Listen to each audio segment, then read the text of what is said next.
Today, in our 9th course in Norms of Catholic Faith and Doctrine, we're going to be talking about the issue of infallibility. But before we do, we need to talk a little bit more about the different levels of papal and episcopal teaching. In the last class, we spoke about the fact that there's universal magisterium as well as local magisterium, and that the Bishop of Rome, because of his unique role as universal teacher, successor of Peter, he has, every time he speaks, really, we're talking about, well, anytime he speaks in any official capacity, and he's teaching doctrine, he is exercising universal magisterium. There's an ordinary universal magisterium that goes on every day. And let's talk about the Pope and his everyday teaching. And we'll talk, and then we'll talk about the extraordinary, we'll talk about the Episcopal universal magisterium, and then we'll talk about extraordinary magisterium. First of all, the papal ordinary universal magisterium is usually expressed in documents. Anytime the Pope speaks, somebody writes it down. Sometimes he actually intends to send a written document and written teaching to the world. Other times he does talks that are written down. So let's talk about the different levels. I'm going to explain something to you right now. If this seems a little confusing and you haven't seen it before, it's because there's no place in the Catechism where this is laid out the way I'm going to lay it out for you. It's something that theologians and canon lawyers kind of know, and it's one of those things where, you know, it's not exact, but I'm going to try to make it as clear as I can for you so that you can understand different kinds of papal documents and different kinds of level of authority. We'll start at the top. We'll start with the most solemn form of a papal teaching, and that is called an apostolic constitution. When the Pope wants to teach something important, it doesn't necessarily have to be infallible doctrine he's trying to define or anything, but anytime that there's an important teaching that he wants the universal church to sit up and take notice of, he would very frequently, he'll choose this highest level or most solemn form of a document called an apostolic constitution. For example, the Catechism of the Catholic Church that came out several years ago was an extraordinary event. There was no universal catechism since the Council of Trent, and so it was a very important thing. And the Pope, when he promulgated that catechism, when he published it preceded by an apostolic constitution. When the new Code of Canon Law after Vatican II was finished, it was promulgated by an apostolic constitution. When back in the 1950s, Pope Pius XII wanted to define a dogma, the dogma of the Assumption of Mary, he did it in an apostolic constitution, and he dressed it up in terms of its appearance and delivery. And the way it was dressed up was called a papal bull. You may have heard of a papal bull. Papal bull is not a kind of document. It's just a way in which a decree is dressed up with a seal and a ribbon and things like that. So the Apostolic Constitution is the most solemn form of document. And it's used for a number of different things, but, including, but not limited to, a solemn definition of a dogma. The next level of importance in a document would be an encyclical.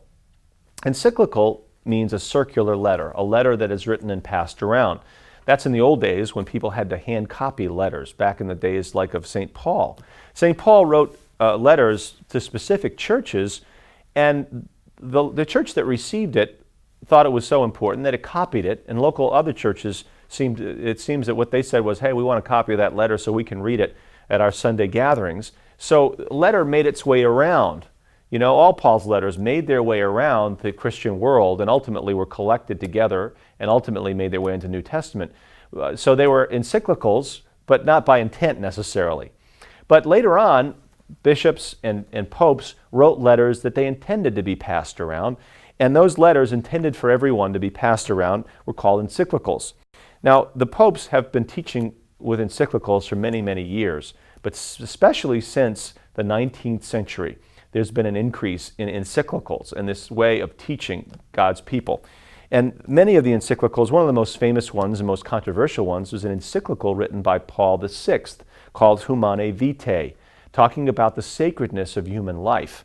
And in that document, he, of course, talks about the horror of abortion, and he talks about artificial birth control and the use of artificial birth control not being compatible with Catholic ethics, and that's the most controversial part of that encyclical.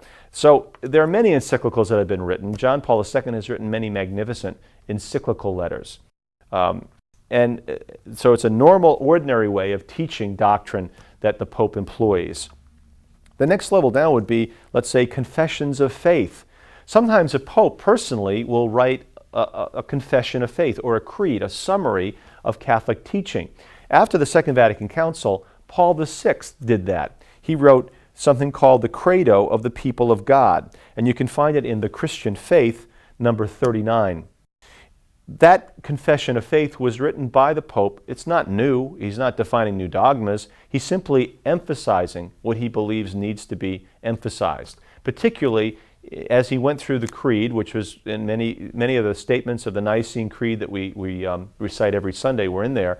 But he ends up adding a good deal on the Eucharist because he felt like many people were losing sense of the real presence of Christ in the Eucharist. So that was an important thing that he put there.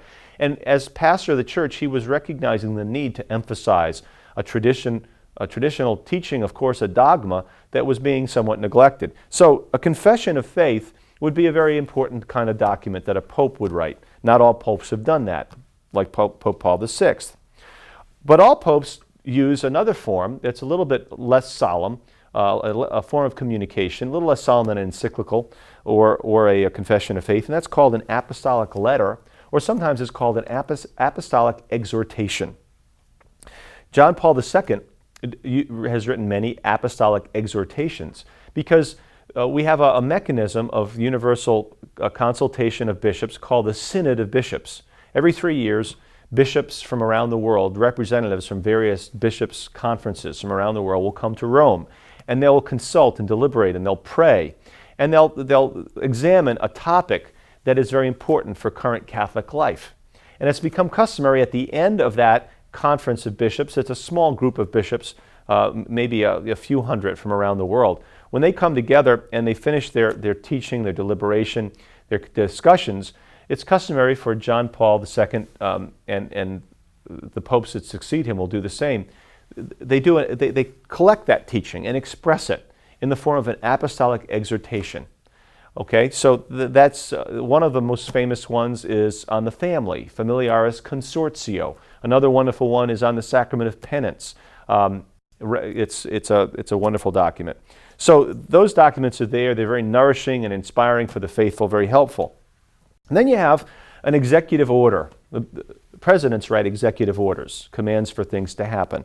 The Pope will write executive orders. When they're very, very, very important, they can be called an apostolic constitution. The more ordinary ones would be called a motu proprio. Then there's the talks that the Pope gives regularly. Every time pilgrims come to Rome, the Pope gives talks. He gives talks out in the audiences that happen every week. There are special groups of people that will come, so these special audiences, let's say a group of lawyers, Catholic lawyers from around the world, and the Pope will give a talk about the responsibility of lawyers, maybe a challenge in a particular legal issue in the world. There was a famous allocution or talk given to the Italian midwives by Pius XII, and in that talk he said some very important things about the sanctity of life. He has spoken many times, all the popes have spoken many times to particular groups, and sometimes their teaching to those groups be very significant. The teaching in all these kinds of documents, the Pope's everyday teaching can oftentimes really reflect a growth and understanding. So it can advance the development of doctrine. So all these levels of teaching are something to pay attention to. Then the Pope has a cabinet, just like the President of the United States has a cabinet. And the cabinet for the Pope is called the Curia. And there are different departments of the Curia of the Catholic Church in Rome. And there's the Congregation for the Doctrine of the Faith. And they deal with issues relative to doctrine.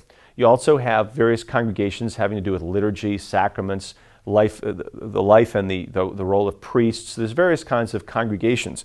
And they issue statements, particularly the Congregation for the Doctrine of the Faith will issue teachings and statements.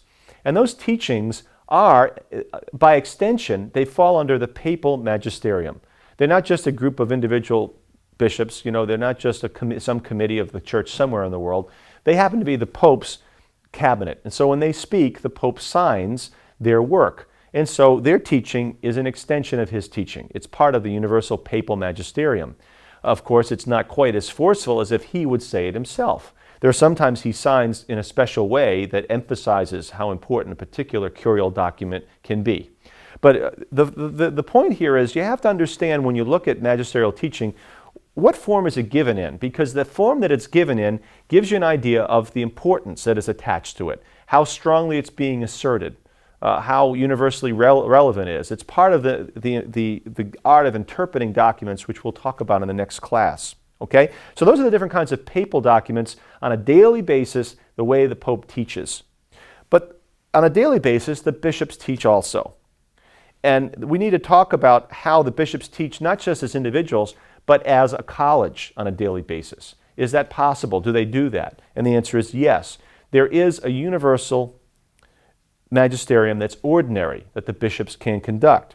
And one of the ways is that the bishops, as they're going about their daily task, are oftentimes teaching exactly what other bishops are teaching around the world. And sometimes they're teaching that very forcefully, and they're teaching it and implying or saying very clearly that what they're teaching is revealed by God. When all the bishops around the world, are teaching in a doctrine on a daily basis, that's not just individual local teaching. That's seen to be universal exercise of the magisterium, the Episcopal Magisterium. And in some cases, if they propose universally that something is in fact revealed by God and must be accepted by God's people, if they teach that way, and it may be implicit, and it may be just implicit and assumed, but if that's the way doctrine is being taught by all the bishops of the world, then we see that doctrine as being dogma, and we see it as being infallible, even though there's no official group statement that says that. Is there an example of something, a couple of doctrines that have never officially been defined by the bishops in an ecumenical council or by the Pope, but are dogma and are therefore considered part of the deposit of the faith? I would say yes. The bishops have never had to have a conference or a council to define that God exists. And neither has the Pope ever had to do an infallible statement that God exists. It's part of the ordinary, universal Episcopal Magisterium teaching, of course, that God exists. And also, that's really pretty obvious. Let's look at one that's maybe a little bit less obvious. How about the existence of angels and the existence of the demonic, of bad angels that are our foes? Is that something that is just an opinion? In the last 100 years, maybe the last 200 years, because of the Enlightenment, the scientific mentality that has arisen that suspects the supernatural and tries to minimize the reality of the supernatural and tries to explain everything in terms of natural causality. Because of that, there's been a tremendous resistance on the part of many to accept anything supernatural, to explain away miracles, explain away all things like the demonic, just in terms of natural causality. Like, for example, demonic possession is just always just psychological. Someone is mentally ill. Certainly, we understand a lot more about mental illness in the last 200 years. And I'm not saying that all mentally ill people are possessed. But what I am saying is that there's this tendency that's been around for the last 200 years. So there's some theologians and priests and others who've gotten up and said that there's no angels and no demons, that angels and demons are simply something that is a reflective of an ancient worldview of the New Testament, of a superstitious worldview. And now we know better, okay? I've heard that very often. And I will say this, that the existence of angels and demons is something that has been continually taught by the bishops of the Catholic Church and in the creeds. And so to me, although it's never been specifically defined that Catholics have to believe in the existence of angels and demons or they'll be expelled from the church, that's never been defined because it's never had to be. But it's been taught and it's been assumed and it's been taught everywhere. In the creed, when we say we believe in God the Father Almighty, creator of heaven and earth and all things visible and invisible, the invisible, historically, in its original context, refers to angels and demons. So we've taught this. The bishops have taught it forever, everywhere. And so that would be an example of infallible teaching of the ordinary, universal, Episcopal Magisterium, in my view. Now that's, again, my view. I think I can defend it. But because it's not officially defined, of course, it's open to a certain amount of debate. That's why we have official definitions. That's why there are instances where something is defined, because when it's defined, there's no more question of interpretation of whether it's obligatory or not. It's clear, it's definitive, it's official. So there is a teaching that can be infallible, taught by the bishops maybe in a less than formal way throughout the world. Okay? There's also other ordinary teaching universally of the bishops that is expressed, and it's not necessarily infallible teaching, but let's just talk about ways in which the bishops universally can express in a common way their teaching. One is when they come together in a synod of Rome every 3 years. Their teaching there their discussions really impact the whole church. That's why they're gathered together. They're talking about matters relative to the whole church. And so their teaching, which often is actually expressed by the Pope in an apostolic exhortation, that to me would be an expression of a universal, ordinary Episcopal Magisterium. But let's look at another instance of it, in my view. Again, this is not something that maybe everybody would say, but I think I can make a pretty strong case for it. The Catechism of the Catholic Church that came out several years ago was the fruit of much consultation of bishops throughout the world. The Vatican sent letters to bishops everywhere asking for input on what needed to be taught in a universal catechism. And they received input from bishops from around the world. They sent out a draft, received input and criticism and from around the world again. And there was a committee of several bishops who actually wrote the catechism. But they were writing based on the teaching of the bishops and the concerns and the input of the bishops throughout the world. So in my view, the Universal Catechism of the Catholic Church is an extraordinary document, and it reflects the universal ordinary Episcopal Magisterium of the Church. Okay, so there's the ordinary Universal Magisterium. Let's talk about the extraordinary Universal Magisterium. When we talk about extraordinary, we're talking about events that typically are occasioned, most of the time, by crisis and challenge, and definitions that make it absolutely clear where the lines are drawn, and what a Catholic has to believe in order to be a Catholic in good conscience and full communion with the Church. Those kinds of events are fairly rare. There's the times, most of the time when there's been a crisis in doctrine, a crisis in faith in the history of the Church, the Church's response to that would be to call an ecumenical council. The first ecumenical council, sometimes people would say the first ecumenical council was the Council of Jerusalem. And the Council of Jerusalem took place, we read about it in Acts, and it's because of the Gentile crisis. The big question was, should Gentile Christians have to become Jews? Do they need to be circumcised and keep the Jewish law to be Christians? And obviously there's great controversy. You had Paul who was preaching no. You had James and some of the people in Jerusalem saying yes. So what happens? They all come to Jerusalem.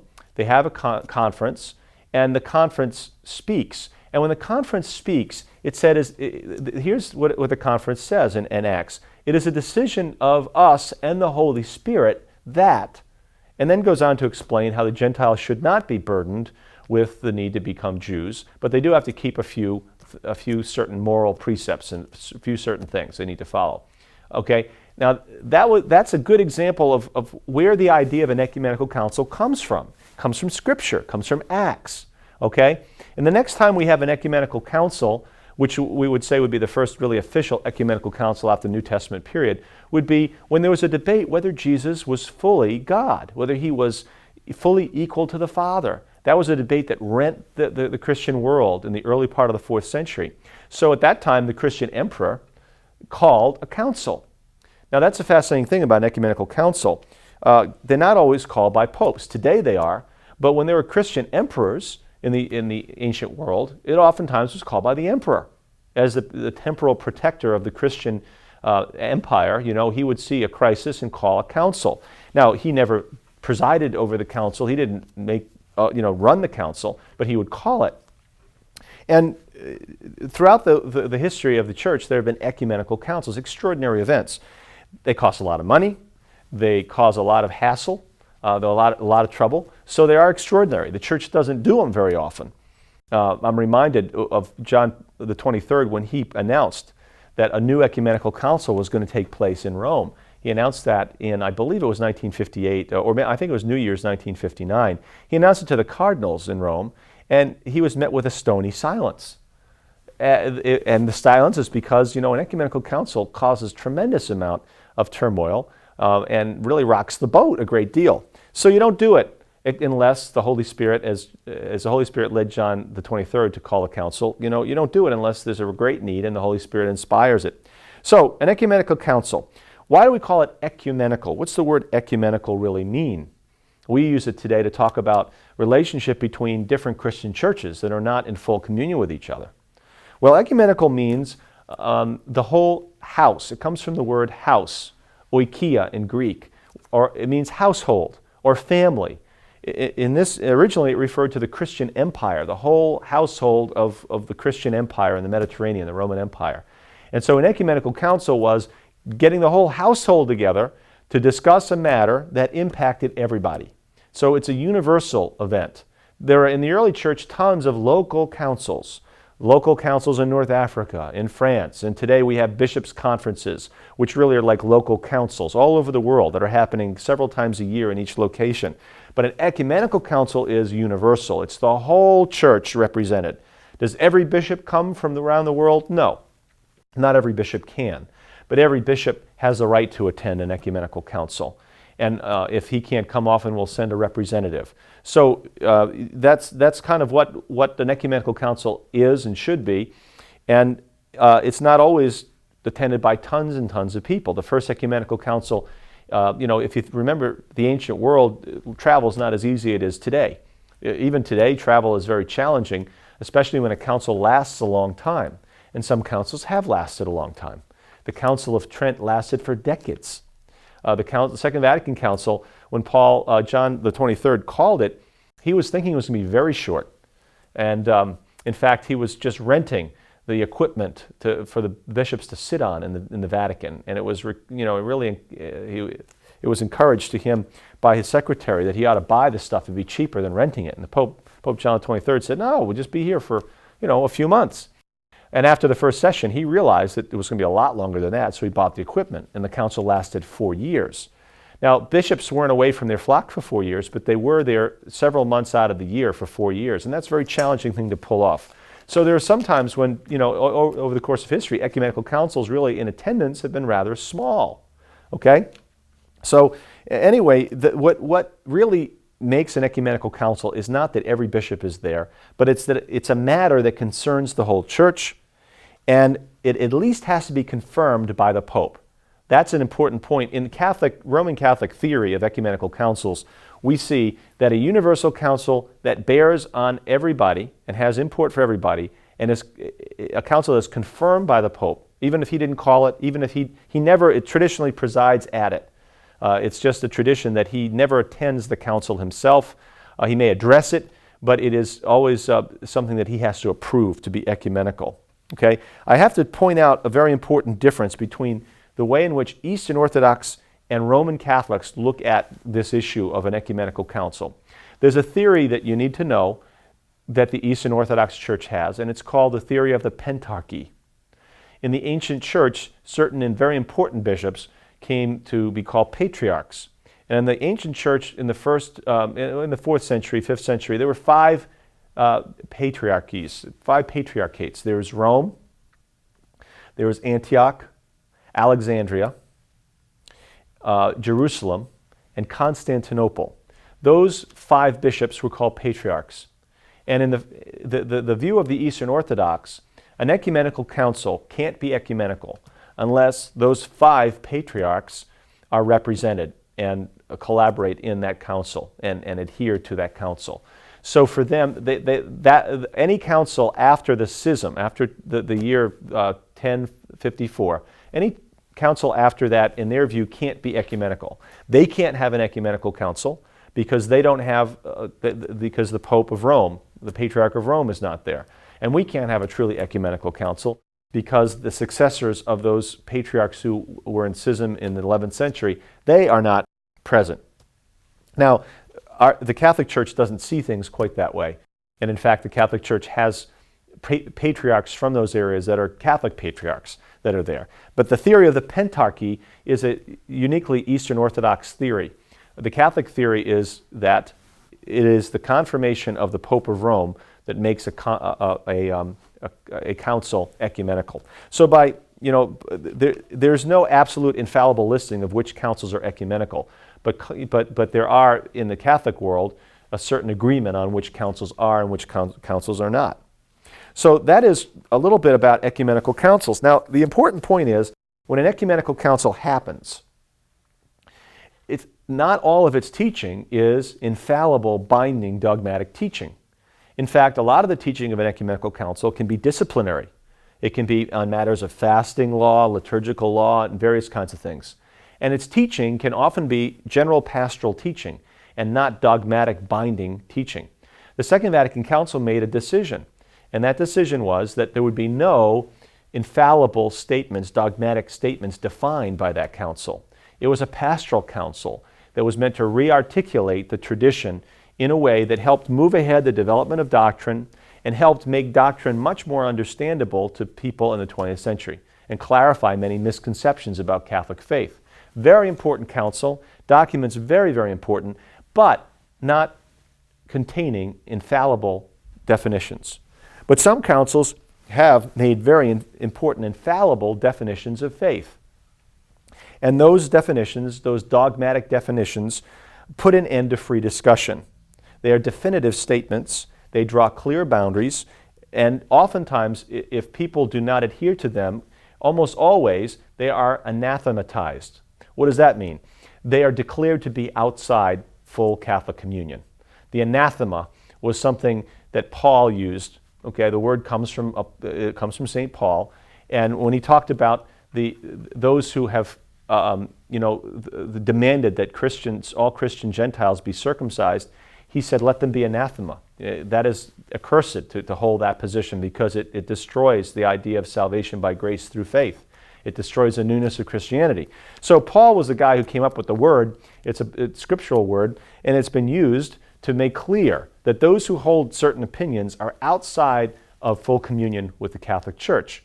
And usually, a doctrine is defined, and then the opposite opinion is anathematized. It is said to be accursed, and those who hold it are said to be outside of visible communion. In the next class, we're going to read some dogmatic definitions. But just what you have to know now is, most of the time in the history of the Church, the dogmatic definitions have been made by ecumenical councils, and always have therefore been approved by a pope. But very few have been made by popes alone, without an ecumenical council. Well, that's what we talk when we talk about papal infallibility. That's what we're talking about, and that's what we'll talk about in the next class.